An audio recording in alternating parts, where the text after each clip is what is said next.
Okay. सो आगे हमारा पहला जो वाला फंक्शन है वो जो है हमारा डैशबोर्ड वाला, ठीक है। जब हम सेलर आईडी के अंदर जाते हैं तो सबसे पहले हमें एक डैशबोर्ड आता है।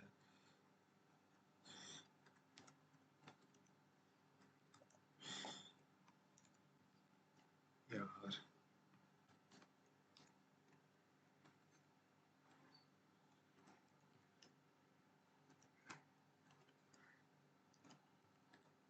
ठीक है। सबसे पहले हमारे पास सेलर डैशबोर्ड आता है जिसके अंदर हमने 2 प्रोडक्ट्स लिस्टेड हैं, ठीक है। तो ये फंक्शन कहाँ ये जो चीज़ है, व्यू प्रोडक्ट तो बाद में आया। ये जो चीज़ है ये कहाँ से आ रही है? ये यहाँ से आ रही है। डैशबोर्ड हमने सी आउट करवाया, उसके बाद नम प्रोडक्ट लिखा और वो हमारे हमने करवा दिया प्रोडक्ट्स लिस्टेड। अब नम प्रोडक्ट की जो हमारे पास वैल्यूज़ हैं वो इसमें कहाँ से आ रही है वो हम आगे जाके देखेंगे, ठीक है। जितने भी प्रोडक्ट्स ऐड होंगे हमारे पास ऑलरेडी, वो हम आगे जाके देखेंगे कि ये वैल्यू इसके पास एक्चुअली में आ कहाँ से रही है। ये आपका डैशबोर्ड हो गया, ठीक है। उसके बाद आया जब हमारा जो सेकंड पॉइंट है व्यू व्यू प्रोडक्ट्स, ठीक है। व्यू प्रोडक्ट्स में क्या हो रहा है ये देख लेते हैं। जैसे मैं प्रेस करता हूँ तो व्यू प्रोडक्ट देखो मेरे पास प्रोडक्ट आईडी आ जाती है, नेम, और ये पहला प्रोडक्ट और दूसरा प्रोडक्ट, और फिर इसी तरह अगर तीसरा प्रोडक्ट होता तो वो भी आ जाता है। अब इसके अंदर देखते हैं, थोड़ा सा है कॉम्प्लेक्स है ये। अब इसके अंदर हमने क्या किया हुआ है कि एक फंक्शन है व्यू प्रोडक्ट्स के नाम से, उसके अंदर हमने इसके पैरामीटर्स पैरामीटराइज फंक्शन है, ठीक है। इन प्रोडक्ट नंबर्स यहाँ से आ रहे हैं, ठीक है। ये बेसिकली सारी वैल्यूज हम पास कर रहे हैं, इसके वैल्यूज यहाँ से यहाँ वैल्यू पास हो रही है, यहाँ से यहाँ वैल्यू हो रही है, यहाँ से यहाँ वैल्यू पास हो रही है। ये बहुत लंबा प्रोसेस है प्रोडक्ट्स वाला ना, कहाँ से कहाँ चलेगी वैल्यू वो देखते हैं, ठीक है। अच्छा ये जो चीज़ है ना, यहाँ हमने एक बेसिकली पॉइंट आउट किया है प्रोडक्ट्स। अब प्रोडक्ट्स के अंदर क्योंकि हमने एरे बनाई थी ना, हम एरे एरे बना के ही मल्टीपल प्रोडक्ट्स ऐड कर सकते हैं ना बेसिकली, ठीक है। यानी अब हमने लिमिट सेट की हुई है 10 की, ऊपर देखो 10 प्रोडक्ट्स की लिमिट सेट की हुई है, तो इसके अंदर हम 10 प्रोडक्ट्स ही ऐड कर सकते हैं। अब प्रोडक्ट जो है, ठीक है, प्रोडक्ट वो पॉइंट आउट कर रहा है किसको? प्रोडक्ट इनिशियलाइज का हुआ है, यहाँ पे इनिशियलाइज होगा। प्रोडक्ट प्रोडक्ट प्रोडक्ट प्रोडक्ट से क्लास, बेसिकली क्लास पे रिप्रेजेंट कर, हाँ, ठीक है। ये जो है ना वो पॉइंट आउट कर रही है इसके अंदर जितने भी प्रोडक्ट्स हैं, ठीक है। जितने भी प्रोडक्ट इसके अंदर ऑलरेडी अवेलेबल है, लेट्स सपोज दो तो हमने ऑलरेडी डाले हुए ना, ठीक है। इस क्लास को, ये इसको पॉइंट आउट कर रहा है कि इस क्लास के अंदर कितने अवेलेबल हैं। दो ऑलरेडी थे, ठीक है। अच्छा इसके बाद नहीं यार, मैं ये नहीं, ये एक नहीं कर रहा था, हाँ ये दो ऑलरेडी थे ना, तो बाय डिफॉल्ट इसने कोई वैल्यू नहीं लिखी हुई, लेकिन हमने कंसिडर करना है कि इसके अंदर दो ऑलरेडी डले हुए हैं, ठीक है। दो ऑलरेडी इसके अंदर एट्रीब्यूट डले हुए हैं। जो इन प्रोडक्ट नम प्रोडक्ट्स है, ये अगेन हमने वैल्यू पास की है प्रोडक्ट्स की निकालने के लिए, ठीक है। उसके बाद एक फॉर लूप लगा हुआ है। फॉर लूप क्या करेगा कि वो चेक करेगा कि यार कितने प्रोडक्ट्स हमारे पास ऐड हैं, ठीक है। लेट्स सपोज सबसे पहले फॉर लूप एक एक प्रोडक्ट के लिए चलेगा, ठीक है। फिर दूसरे प्रोडक्ट के लिए चलेगा, फिर तीसरे चौथे के लिए, और फिर वो देखेगा कि अगर तो नम प्रोडक्ट्स, ठीक है, नम प्रोडक्ट्स है, ये एक प्रोडक्ट है या दो प्रोडक्ट है। अगर तो वो नम प्रोडक्ट है, दो है, ठीक है, तो वो सिर्फ वहाँ लूप स्टॉप कर देगा और जो भी उसका सी आउट होगा वो कर देगा। अब कैसे हो रहा है ये चीज़? नम प्रोडक्ट्स देखो, I, if I is equal to zero and I is smaller than two, ठीक है। क्योंकि इसमें तुम्हें पता है कि जब फॉर लूप होता है तो हम जीरो से स्टार्ट करते हैं। आई इज स्मॉलर देन टू, तो बाय डिफॉल्ट लेट्स सपोज इसके अंदर मैं कहता हूँ कि दो डले हुए हैं, तो दो, जीरो और वन, ठीक है। जीरो और वन होगा, जीरो एक हमारे पास जीरो वाला सी आउट हो जाएगा और एक हमारे पास वन वाला सी आउट हो जाएगा, ठीक है। दो हमारे पास जो है वो प्रोडक्ट सी आउट हो जाएंगे। देखो दो है, एक दो, ठीक है। अगर लेट्स सपोज इसके अंदर मैं कहता हूँ कि नम प्रोडक्ट मेरे पास चार है, तो मेरे पास चार यहाँ एग्जैक्टली आ जाएंगे। तो सी आउट हो कैसे रहा है? प्रोडक्ट आई, आई मतलब जितने भी हैं, जितनी भी इटरेशन हो रही है, arrow operator display. Arrow operator क्या करता है? एरो ऑपरेटर फंक्शन को बताता है कि यार इसके बाद हमने ये काम करना है। अब डिस्प्ले, ये पता है कौन सा फंक्शन, क्या चीज़ रिपीट हो रही है यहाँ? मैंने तो बताया था ये वाला फंक्शन, ये देखो, ये सारा फंक्शन जो है वो रिपीट हो गए हैं। इसके अंदर प्रोडक्ट आईडी आ गई है, नेम आ गया है, डिस्क्रिप्शन आ गई ऑटोमेटिकली, ठीक है।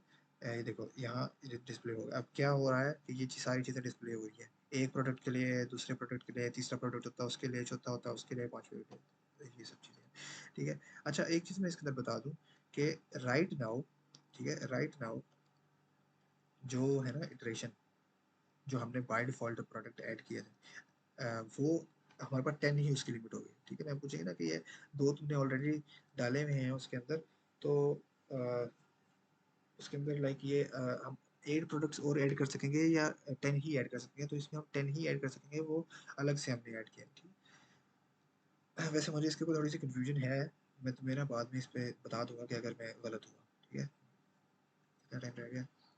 चलो एक और क्लास एक्सप्लेन कर देता हूँ। अच्छा, नेक्स्ट क्लास है आपकी जो ऐड प्रोडक्ट है। ऐड प्रोडक्ट में भी क्या हो रहा है कि वो जो है प्रोडक्ट क्लास को पॉइंट आउट कर रहा है और उसमें से बता रहा है कि कितने प्रोडक्ट्स ऑलरेडी अवेलेबल हैं। इन नम प्रोडक्ट्स, अब इन नम प्रोडक्ट्स के अंदर यहाँ पॉइंटर लगा हुआ है। इसका मकसद ये है कि अब जब ऐड प्रोडक्ट करेंगे ना, इसके अंदर नम प्रोडक्ट्स की वैल्यू चेंज हो जाएगी। तो जब वैल्यू चेंज हो जाएगी तो इसने को हमने पॉइंट आउट किया हुआ है इसकी तरफ, ठीक है, इसकी ये इसी का पॉइंटर है ना। तो जब वैल्यू चेंज हो जाएगी तो वैल्यू पास कर देगा, ये इसकी तरफ वैल्यू पास कर देगा, ये इसकी तरफ कर देगा, ये इसकी तरफ कर देगा।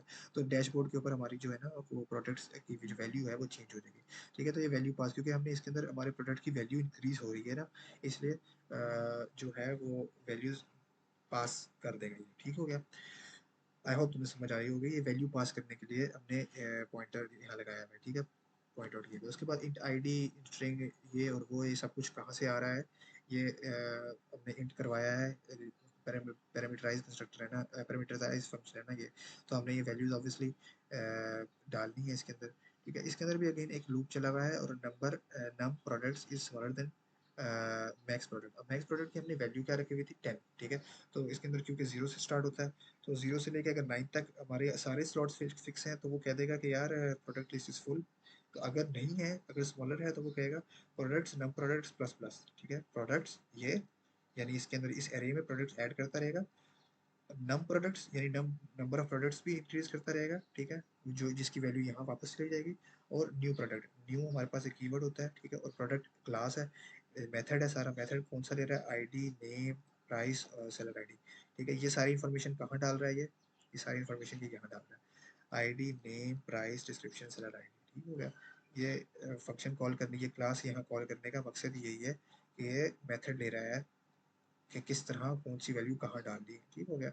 ये आपका व्यू ऐड प्रोडक्ट का हो गया। ऐड प्रोडक्ट का सिंपल चीज़ है कि हमने यहाँ अ, यहाँ इन्फॉर्मेशन डालनी है। कब तक डालनी है, जब तक हमारा जो है वो चलता रहेगा लूप, ठीक है। अब इसमें लूप नहीं है बेसिकली, इफ एल्स कंडीशन है, क्योंकि हमने नया ही एक ही प्रोडक्ट ऐड करेंगे, तब तक नहीं ऐड करते रहेंगे जब तक हमारे पास लूप है।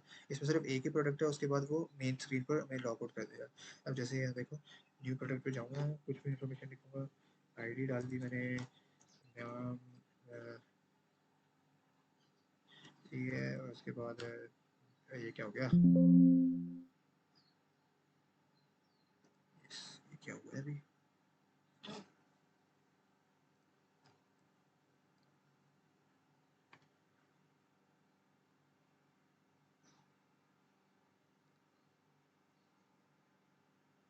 लगता है मैंने कोई लूप वगैरह छेड़ा है, इसकी वजह से हुआ है।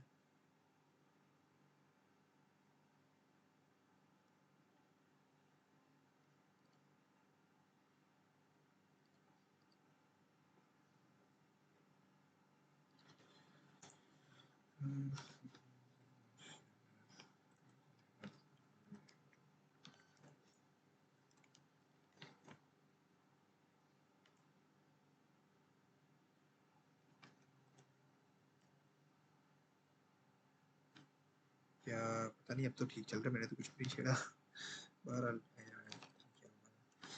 प्राइस इसकी 45.5 डिस्क्रिप्शन डाल देता हूँ, ठीक है। अब मेरे पास यहाँ प्रोडक्ट ऐड हो गया, ठीक है। अब मैं जब प्रोडक्ट को, न्यू प्रोडक्ट को देखूंगा व्यू प्रोडक्ट में, तो ये मेरे पास प्रोडक्ट ऐड हुआ है, ठीक है। तो हम किस क्लास पे थे, हम इसके ऊपर थे कि ऐड प्रोडक्ट का ये। अब ऐड प्रोडक्ट में लूप नहीं है, ठीक है, सिर्फ इसके अंदर एक प्रोडक्ट ऐड होगा और ऐड होके सारी वैल्यूज इसके अंदर चली जाएंगी, ठीक है। समझ आ गई है कि सारा कुछ इसके अंदर चला जाएगा, इसका काम सिर्फ प्रोडक्ट को ऐड करना है। अच्छा, ये आपका हो गया है तीनों आइकन्स। मैंने डैशबोर्ड भी समझा दिया है, व्यू प्रोडक्ट भी समझा दिया और ऐड प्रोडक्ट भी समझा दिया। एक चीज़ मैं तुम्हें बताऊंगा बाद में कि ये जो 10 वाली बात मैंने की है, ये सही है या नहीं, ये मैं ऐड करके देखूंगा इसे प्रोडक्ट। यहाँ पे टाइम है तो ऐड करके देख लेते, नहीं चलो बाद में बता।